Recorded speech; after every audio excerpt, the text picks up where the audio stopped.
زعلتك أدري، زعلتك. شنو هذا يلي أمري بين يديك؟ زعلتك أدري. شنو هذا يلي أمري بين يديك؟ الليلة وأنا أتكلم بلسانكم جميعا قل يا مولاي يا أبا صالح المهدي، في زمان الغيبة خصنا بنظرة منك كريمة، اجعلنا في دائرة عنايتك، خذ بأيدينا يا مولاي يا أبا صالح المهدي. قد انتهى حديث الليل، ولكن نهاية عاطفية. كلنا لنا حوائج إما للدنيا أو للآخرة أو لكليهما.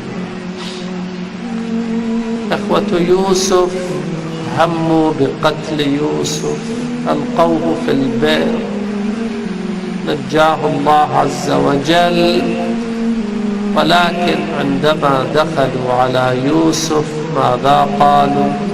قالوا يا أيها العزيز مسنا وأهلنا الضر وجئنا ببضاعة مزجاة.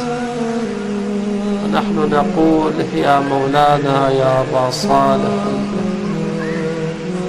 نحن لسنا كإخوة يوسف، نحن طالما دعونا لفرجك، طالما بكينا على مصائب جدك الحسين، طالما قرأنا الزيارة الناحية وبكينا في هذه الزيارة.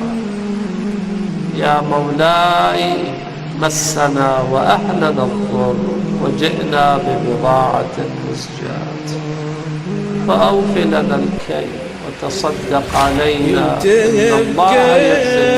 الجمعة قلبي واقرأ لك يا المهدي ندبه برضواه أمس وآها، انت يا أغلى الأحبة، انت يا أغلى الأحبة، وتدري بفراق الحبايب غربة يا مهدينا غربة، تدري بفراق الحبايب غربة يا مهدينا غربة.